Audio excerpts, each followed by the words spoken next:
The Mightiest by Keiko Kaza. The Mightiest.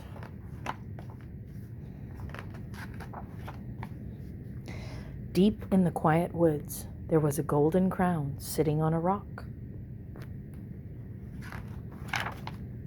One day, 3 animals discovered the crown. "Finders keepers!" yelled the bear. "That's mine!" "No way," said the elephant.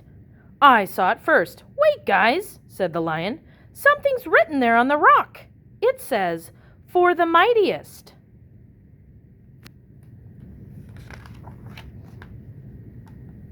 "Well then," said the lion, grabbing the crown, "this is obviously mine." "No, it's not," said the bear. "I'm the mightiest." "Step aside," said the elephant, "and give me my crown." On and on the animals argued. Suddenly, off in the distance, the lion saw a tiny old woman walking towards them. "Listen," he whispered. "Let's settle this once and for all. Each of us will try to scare the old lady.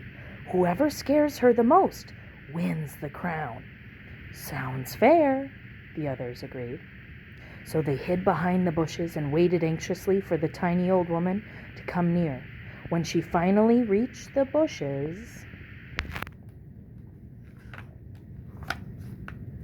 the lion jumped out. "Roar! Oh my!" cried the tiny old woman. "You scared the daylights out of me."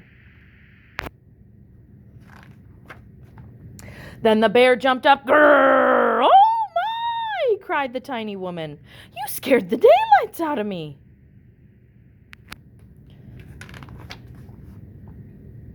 Finally, it was the elephant's turn. He sucked in the air and "Baroo! Oh my!" cried the old woman.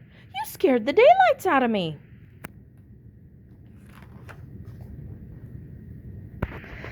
There was no way of knowing who had scared the tiny old woman the most.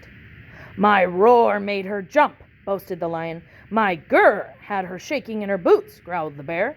"My baroom blew her away," shouted the elephant.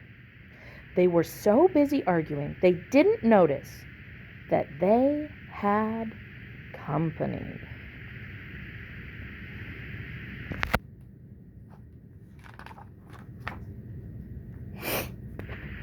Suddenly, an enormous giant towered over them. "Well, roar, grr, baroom on you!" he yelled.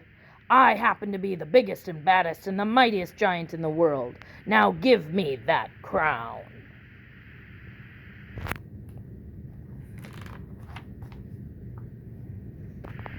With the crown on his head, the giant scooped up the 3 animals. "To prove that I'm the mightiest," bellowed the giant, "I think I'll drop you off a cliff." "Help! Someone help us!" wailed the animals. But who could help them now? Just then, a high voice screeched, "George!" The giant jumped in the air and dropped the 3 animals and fell to the ground. There, standing in front of the biggest and baddest and the mightiest giant in the world, was none other than the tiny old woman. She was scaring the daylights out of him.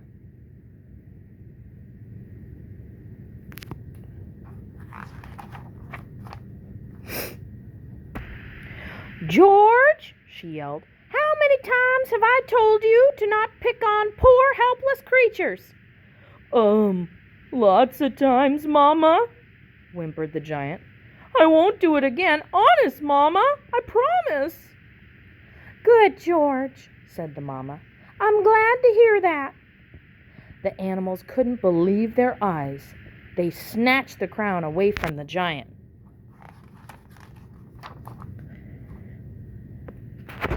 And presented it to the tiny old woman. "Surely and positively," said the lion. "Without a doubt," said the bear. "This belongs to you, ma'am," said the elephant. "Oh my!" cried the tiny old woman. "How flattering!"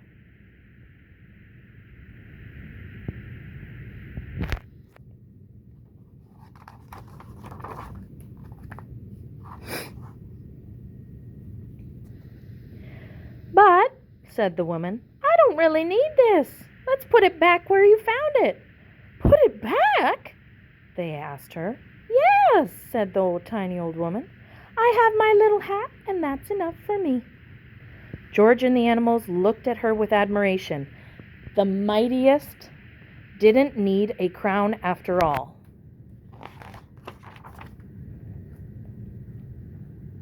As soon as they left, the woods became quiet again. The golden crown sat peacefully on its rock, just like before. But not for long.